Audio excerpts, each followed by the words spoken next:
A German fighter pilot, a veteran of the most terrifying battles in history, thought he had seen it all. He had faced down Spitfires over the English Channel, dodged flak so thick it blackened the sky, and witnessed the dawn of the jet age. But on a quiet afternoon, high above a modern, peaceful Berlin, he saw something that defied all logic, something that should have been impossible. A ghost from his past, a machine of wood and wrath that had haunted his dreams for over 70 years. What happened in that moment of stunned disbelief would unravel a lifetime of buried memories and force him to confront the one enemy he never defeated, himself. Before we begin, make sure to subscribe to the channel, like this video, and turn on notifications. This helps us bring more inspiring stories like this to you. Captain Elias Vogel's hands rested on the controls with the easy familiarity of a man who had spent more of his life in the air than on the ground. At 74, he was the most senior captain at the airline, a living legend called upon for special charter flights and to mentor the new generation. His blue eyes, framed by a map of wrinkles, still held the sharpness that had once scanned the war-torn skies of Europe. Beside him, First Officer Lena Richter, young enough to be his granddaughter, ran through the pre-descent checklist for Berlin Tegel. Final approach briefing is complete, Captain. Looks like a smooth one today. Elias offered a faint, distracted smile. The sky is never just smooth, Lena. It is a place of echoes. It was one of his old man sayings she'd grown fond of. She assumed it was just poetry. Below them, the sprawling, reunited city of Berlin lay in the afternoon sun. The scars of war were long healed, replaced by the gleaming glass of Potsdamer Platz and the green swath of the Tiergarten. For Lena, it was a modern metropolis. For Elias, every landmark was a memory. There, the Reichstag, still blackened in his mind's eye. There, the Tempelhof field, now a public park. He could still feel the phantom vibration of the stick in his hand, the roar of his Messerschmitt Bf 109's engine, the coppery taste of fear. He shook his head slightly, banishing the ghosts. That was another life, he told himself. A life belonged to a scared boy named Klaus, not to Captain Elias Vogel.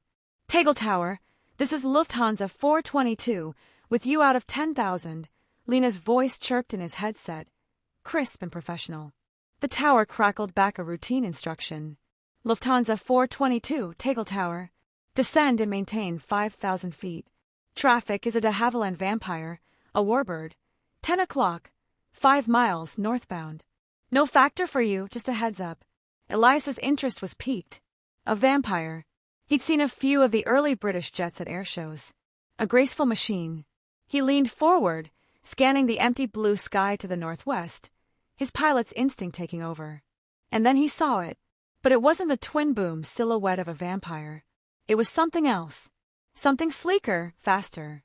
A twin-engine shape, looking like a shark cutting through water, its lines unmistakable and forever burned into his memory. It was flying a parallel course, a dark silhouette against the bright sky, a living, breathing anachronism. His blood ran cold. The air seemed to vanish from the cockpit. The comfortable, modern world of digital displays and air conditioning dissolved. Because there, impossibly, flew a Havilland Mosquito. In that split second, the polished captain vanished. He was Klaus Vogel again, 19 years old, hard hammering against his ribs, searching the dizzying, chaotic sky for the plane they called the Wooden Wonder. The hunter that could outrun almost anything Germany had. The ghost. Lena's voice sounded a million miles away. Captain? Elias? Are you all right? He couldn't answer. He could only stare, his finger unconsciously pointing a trembling hand toward the window. Der Holzspin, he whispered, the old German nickname, the wooden spider, escaping his lips like a curse. Lena followed his gaze, squinting. It's just that vintage plane, sir. The vampire the tower called. Cool looking, huh? No, Elias breathed, his voice a dry rasp. He fumbled for the radio button, his professional composure shattered. Tegel Tower, Lufthansa 422. Confirm type of that warbird again. Confirm. The tower controller's voice was laced with confusion. Lufthansa 422. Affirm. It's a de Havilland vampire. He's just left the control zone. You are cleared for the approach. But Elias wasn't listening. The mosquito, his mosquito, banked gently, the sun glinting off its plywood fuselage for one breathtaking second, and then it was gone, vanishing into a thin veil of cloud as if it had never been there at all. The Airbus flew on, steady and oblivious. But inside the cockpit, a man's carefully constructed peace had been shattered. The sky was no longer a place of echoes. It was a place of ghosts, and one of them had just called his name. The unquiet passed. The sleek Airbus A320 touched down on the runway at Tegel with a chirp of tires so smooth it was usually a point of pride for Elias. Today, he didn't even feel it. His hands, usually so steady during the post-landing flow, felt numb on the thrust levers. The world inside the cockpit had snapped back into high-definition focus.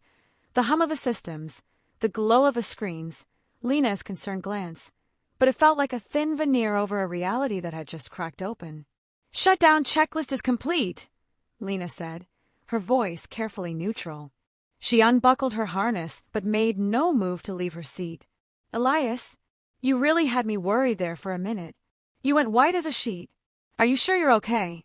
Maybe we should call the medics for a quick check." Elias shook his head, finally tearing his gaze from the empty sky outside his window. He forced a smile, the one he used for worried passengers during turbulence. It felt brittle on his face. No medics. Just a moment of dizziness. My blood sugar, perhaps. Nothing a decent meal won't fix. The lie tasted like ash. He had never been diabetic a day in his life. The debrief was a blur. He signed the paperwork on autopilot, his mind replaying those few seconds on a relentless loop. The silhouette, the distinctive, graceful yet deadly shape. It wasn't a vampire. It couldn't have been a vampire. He had seen vampires. This was different. This was the Mosquito. Back in the sterile quiet of his hotel room near the airport, the facade crumbled completely. The image wouldn't leave him. He poured a single malt whiskey, his hand trembling slightly and making the crystal decanter clink against the glass. He didn't drink it. He just stared into the amber liquid, as if it could hold answers. He was Klaus again. The memory wasn't a hazy, old man's recollection.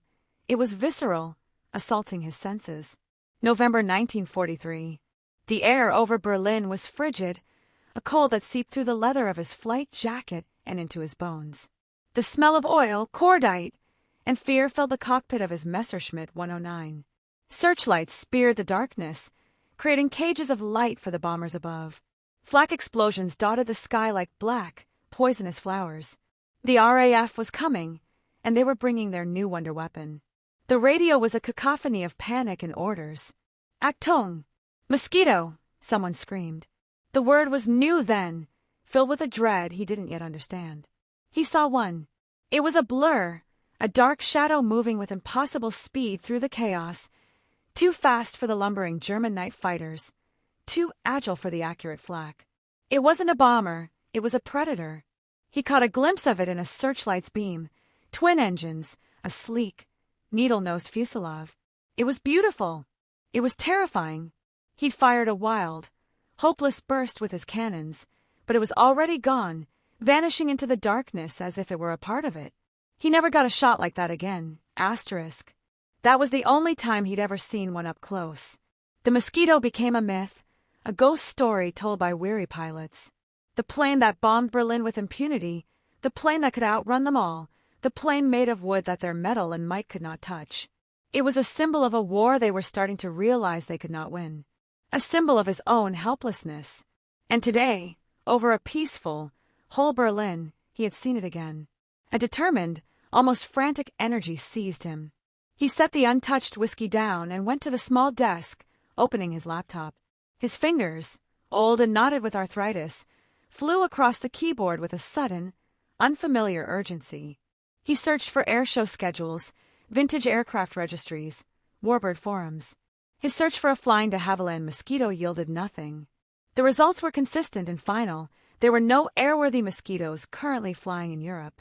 A handful were under meticulous, decades-long restoration projects in New Zealand, Canada, and the United States, but none were flying. The last one to fly had crashed in 1996. The records were definitive. The official story was a closed door. It was impossible. A hallucination brought on by fatigue, or worse, the first sign of a decaying mind. The rational conclusion, the one Captain Elias Vogel knew he should accept, was that he had been wrong. But the 19-year-old fighter pilot named Klaus, who still lived inside him, knew what he had seen. That boy had learned to trust his eyes implicitly because his life depended on it. That boy was screaming that it was real. A new, more profound fear began to settle over him, colder than the memory of the war.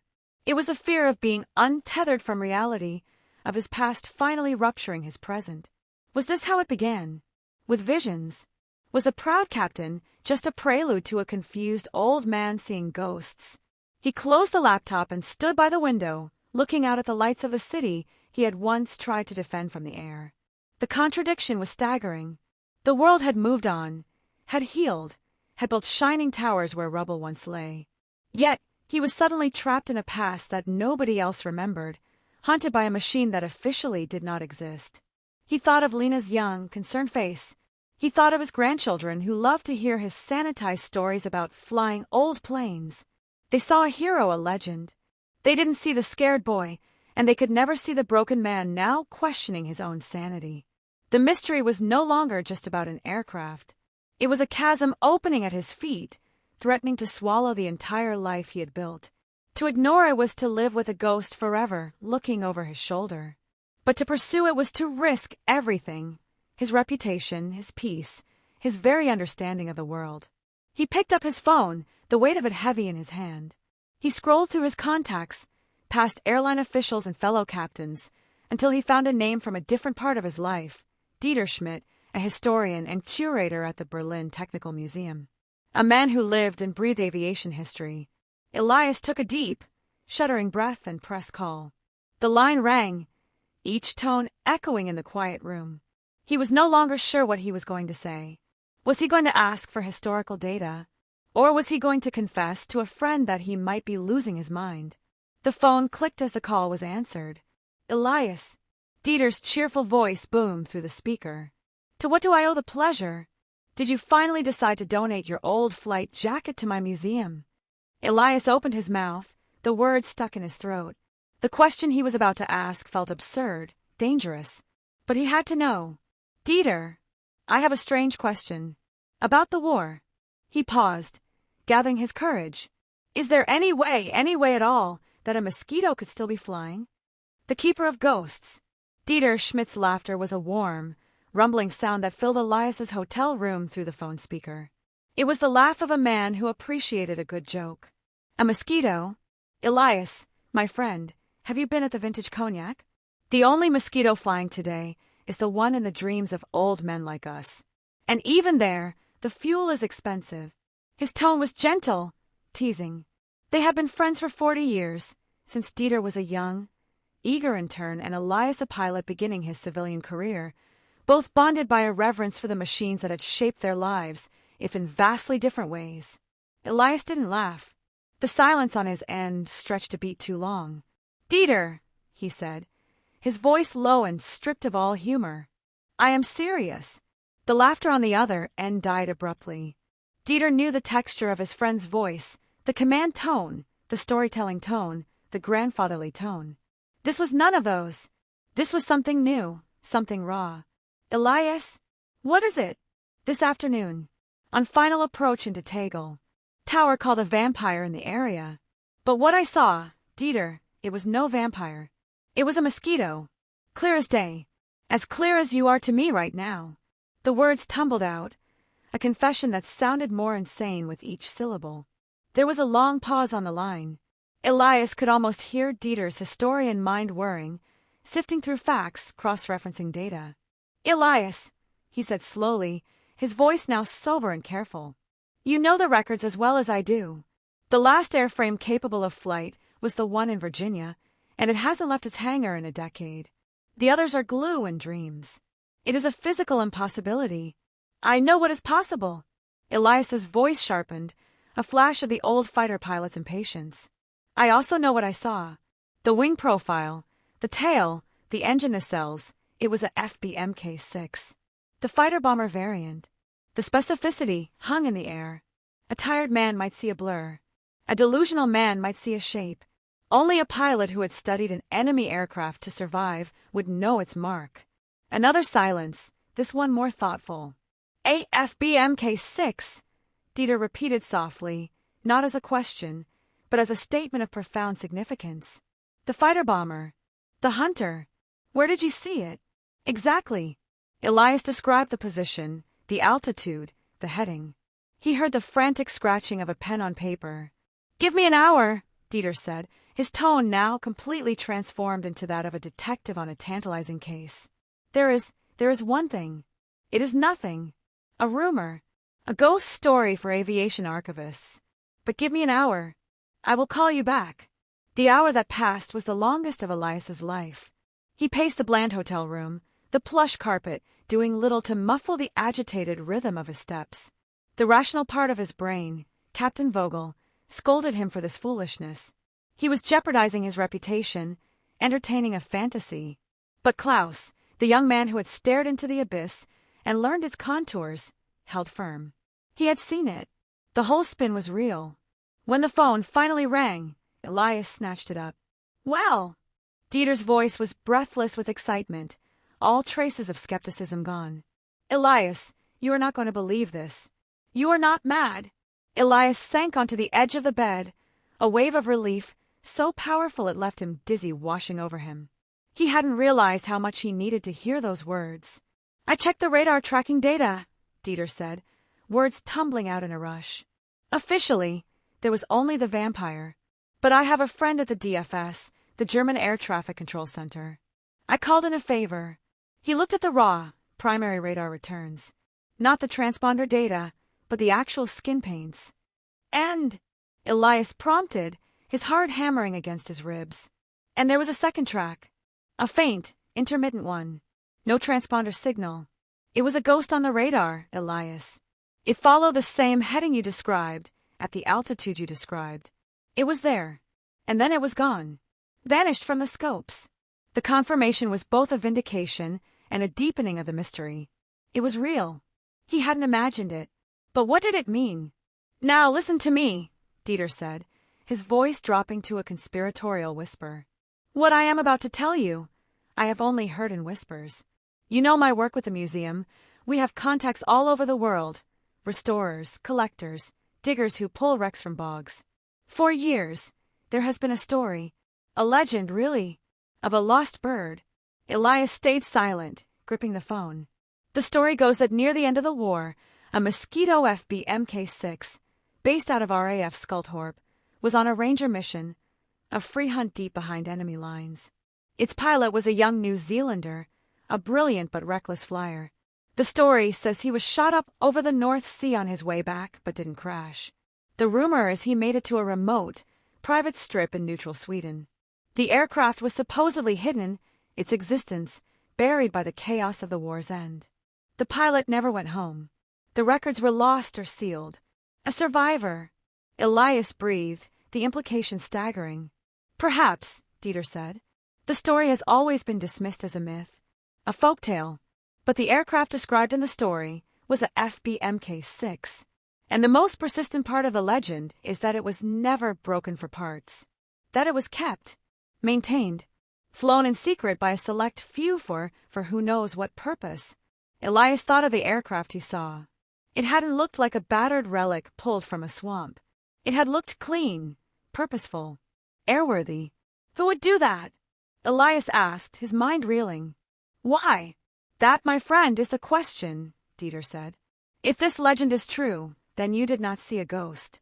You saw a secret that has been kept for over 70 years. And secrets, especially old ones, are often protected. The conversation had shifted from a question of sanity to one of danger. Elias was no longer a confused old man. He was an accidental witness. What do I do? Elias asked, the weight of it pressing down on him. You do nothing, Dieter said, his voice firm. You go back to Frankfurt. You fly your Airbus. You forget you saw anything. You know I cannot do that. Dieter sighed, a sound of resignation. I know. Then you must be careful, Elias. You are not chasing a memory anymore. You are chasing a shadow. And shadows have a habit of not wanting to be caught. He paused. There is a man. In England. An old restorer named Alistair Finch. He lives in Norfolk. near the old RAF bases. If anyone knows the truth about mosquitoes and the secrets they kept, it is him. He is difficult, a recluse, but he answers to history. Dieter relayed a phone number and an address, a thread of hope in a vast, dark labyrinth. After hanging up, Elias stood and walked back to the window. The lights of Berlin twinkled, no longer just a modern city, but a map overlay of the past. The war wasn't just in history books. It was still here, a secret flying in the clear blue sky. He had a name. He had a direction. The comfortable retirement he had imagined, of quiet days and telling old stories to his grandchildren, evaporated. A different path had opened up, one fraught with uncertainty and shadowed by the past. Captain Elias Vogel had a mission again, and he knew, with a certainty that settled deep in his bones, that he would have to face the ghost not just in the sky, but on the ground where it was kept. The Englishman's silence. The damp English air felt heavy and ancient, a stark contrast to the controlled, recycled atmosphere of an Airbus cockpit. Elias stood on a gravel driveway in the Norfolk countryside, the crunch of stones under his shoes the only sound breaking the profound silence. Dieter's difficult, recluse was an understatement. Alistair Finch's home was a relic itself, a weathered stone cottage that seemed to grow out of the earth, surrounded by overgrown gardens and the skeletal remains of old machinery. A rusting, moss-covered propeller leaned against a stone wall like a forgotten tombstone. The journey here had been a fever dream. He'd called his airline, citing a sudden, severe family emergency, the first dishonest leave request of his entire career. The lie felt like a betrayal of his own character, but the pull of the mystery was stronger. He'd booked the first flight to London Heathrow, rented a car, and driven north into this flat, green landscape dotted with the ghosts of airfields. Every mile further from the modern world felt like a step deeper into his own past. He approached the heavy oak door, its paint peeling, and knocked. The sound was swallowed by the stillness. He waited, listening to the distant caw of a rook. Just as he raised his hand to knock again, the door creaked open a few inches. A single, sharp eye set in a face of wrinkled leather peered out at him. "Yes." The voice was like the grating of two stones together. "Mr. Finch?" "Alistair Finch," Elias asked, his own voice sounding too loud, too modern in the quiet. "My name is Elias Vogel. A mutual friend, Dieter Schmidt in Berlin, suggested I speak with you. It's about a matter of historical aviation."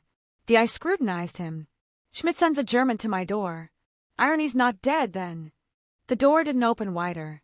"What do you want?" Elias decided on bluntness. It was the language of pilots, after all. "I saw it a Havilland Mosquito. Flying. Over Berlin 3 days ago." The eye didn't so much as blink. The silence stretched. Elias feared the door would simply close. Instead, the old man let out a short, derisive snort. "Seen a lot of things in my time. Never seen a flying mosquito that wasn't in my head. You're mistaken. Or mad. Good day." "It was a FB Mk6, Elias said, the technical specification his only key. "It banked to the north. I saw the sun on the plywood of the port engine nacelle. I was a fighter pilot. In the war. I know what I saw."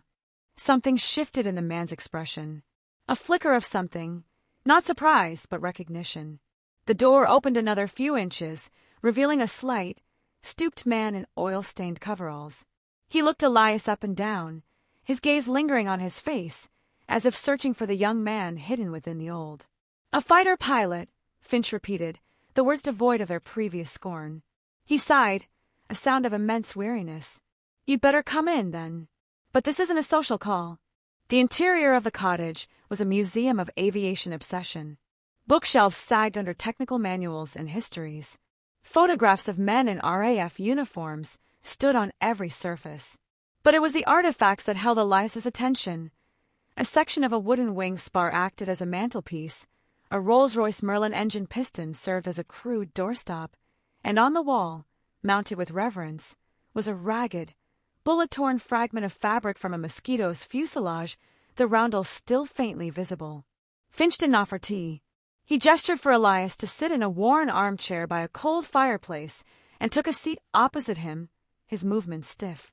"You saw it," he stated, no longer a question. Elias's heart leapt. "Then it's true. The lost bird? A grim smile touched Finch's lips. A romantic name for a complicated truth. Yes, it's true. Rivet Oak. That was her name. She never made it back from a ranger mission in 44. Her pilot, a Kiwi named Captain Tearepa Archirawi, was listed as missing, presumed killed. But he wasn't. He made it to a sympathetic landowner in Sweden, a man who'd lost a son to the war and had no love for the Nazis. The aircraft was hidden. After the war, it just never came home. Why? Elias asked, the word a breath. Why does anyone keep a secret? Finch's eyes grew distant. For some, it's guilt. For others, it's a promise. For Archie, it was grief. He'd lost his navigator, his best friend, on that flight. To bring the plane back, to have it put in a museum or broken up, it would have been a betrayal. He wrote to the Air Ministry, told them he destroyed it. They were busy. They closed the file. Elias tried to process it. A pilot, saving his aircraft as a memorial to his friend. It was insane. It was beautiful. It was utterly human. And you? Elias asked. How are you involved? I was an apprentice at a Havilland, Finch said, his voice softening with memory. After the war, I got a letter from Archie. We'd met once before his last mission. He asked for my help. He needed parts, manuals, someone who understood her. For 60 years, it's been my life's work. My secret, my promise. He looked around the room, at the relics of his life's devotion. We kept her flying, not for glory, not for show, for him, for the memory of the boy who went down in the North Sea. The sheer scale of the dedication left Elias speechless. A lifetime of secrecy, maintaining a ghost. But why was it over Berlin? Elias finally asked. Why now? Finch's face hardened again. That was a mistake. A terrible, arrogant mistake. Archie passed 2 winters ago. The secret is mine now. And the responsibility. The new pilot, he's younger. Impetuous. He wanted to test the NAV systems on a real route. A foolish, sentimental journey, tracing one of their old flight paths. I forbade it. He disobeyed. And you saw her. The puzzle was complete, and yet the picture it formed was more fragile and profound than Elias could have imagined. This wasn't a government conspiracy or a wealthy collector's toy. It was a flying tombstone, maintained out of love and loss. What happens now? Elias asked quietly. Now, Finch said, fixing Elias with a piercing stare. Now you have a choice, Herr Vogel. You can leave here, go back to your life, and cherish the incredible privilege of being one of the very few men on Earth to have seen a living mosquito in flight. You can keep our secret, or... He let the word hang in the dusty air. Or you can expose us. You can tell your story. The newspapers will love it. The aviation world will be turned upside down. And Rivet Oak will never fly again. She'll be dragged into a hangar, picked over by bureaucrats, and become a static exhibit, her soul extinguished. The promise I made to a dead man will be broken. Finch leaned forward, his voice dropping to a whisper. You chased the secret across Europe. You found it. It is a piece of history, yes, but it is also a man's heart. What will you do with it? Elias looked from the old man's earnest, worried face to the tattered fragment of fabric on the wall. He thought of the young New Zealand pilot, grieving his friend, making a choice that would span decades. He thought of the incredible machine, not as a weapon of war, but as a vessel for memory, kept alive through sheer will and devotion. He had come for answers, to quiet the ghost that haunted him. He had found not a ghost, but a heart, still beating. And he held its fate in his hands. The weight of it was immense, a responsibility far greater than any he had ever shouldered in a cockpit. The conflict was no longer external. It was the deepest, most personal choice of his life. The promise of a ghost. The silence in Alistair Finch's cottage was no longer just an absence of sound. It was a physical presence, thick with the dust of decades and the weight of a choice placed before him. Elias Vogel looked from the old Englishman's fiercely protective eyes to the tattered fragment of the mosquito's skin on the wall. He saw not a piece of fabric, but a flag, a banner for a secret, silent army of one, dedicated to a memory. His entire life had been governed by rules. The strict discipline of the Luftwaffe, the rigid protocols of Lufthansa, the clear lines between right and wrong, past and present, enemy and ally. This was something else entirely. This existed in the shadows between those lines. He thought of the young, impetuous pilot who had flown over Berlin. It was a reckless, dangerous act. It could have exposed everything. But in that moment, high above the city, Elias hadn't seen a threat. He'd seen a miracle. He'd seen beauty, the same breathtaking, terrifying beauty that had frozen him in his cockpit in 1943. This machine, this whole spin, had been his enemy. It had represented a fear he could not touch, a technological superiority he could not match. It had been a symbol of his own impending defeat. But here, in this dusty room, its story had been rewritten. It was no longer a weapon. It was a sanctuary. It was Captain Archie Rowey's grief-given wings. It was Alastair Finch's life's work. It was a promise kept across time and oceans. To expose it would be an act of violence. It would be strafing a memory with the canons of modern scrutiny and bureaucracy. They would ground Rivet Oak. They would dissect her, argue over her, put her behind glass. The love and the loss that kept her flying would be stripped away, leaving just wood and metal. A corpse in a museum.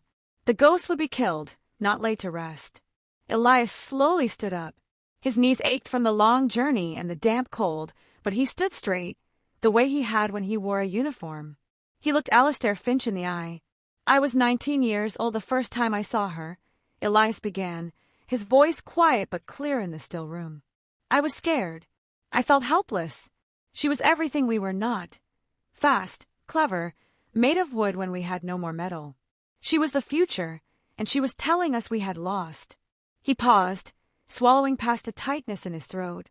"For 70 years, that is the memory I carried. The fear, the shame of that helplessness."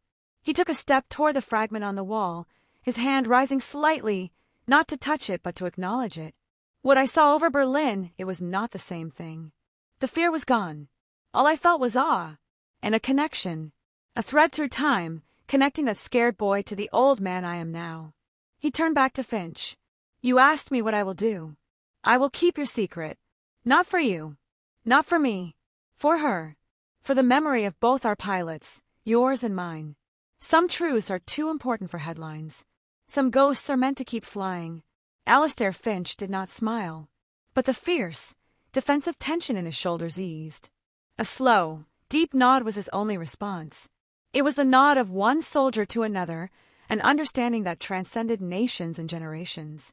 The promise had been passed on. The drive back to London was a blur of green fields and grey sky, but Elias saw none of it. His mind was in the air. He felt a profound peace, a closure he had never known he needed. The ghost had not been vanquished, it had been understood. And in that understanding, it had finally stopped haunting him. 2 days later, Elias was back in the right seat of his Airbus, heading for a routine flight to Barcelona. First Officer Lena Richter glanced over at him during the climb out. "You look good, Captain," she said, a note of genuine relief in her voice. "The time off did you well. A family emergency. Everything is okay." Elias gazed out at the endless blue, a faint, serene smile on his face. "Yes, Lena," he said, his voice calm and sure. "Everything is finally okay." As they leveled off at cruising altitude, the world spread out below them like a map, peaceful and whole. Lena was focused on her screens, running checks. Elias kept his eyes on the horizon. And then, far to the north, a speck caught his eye.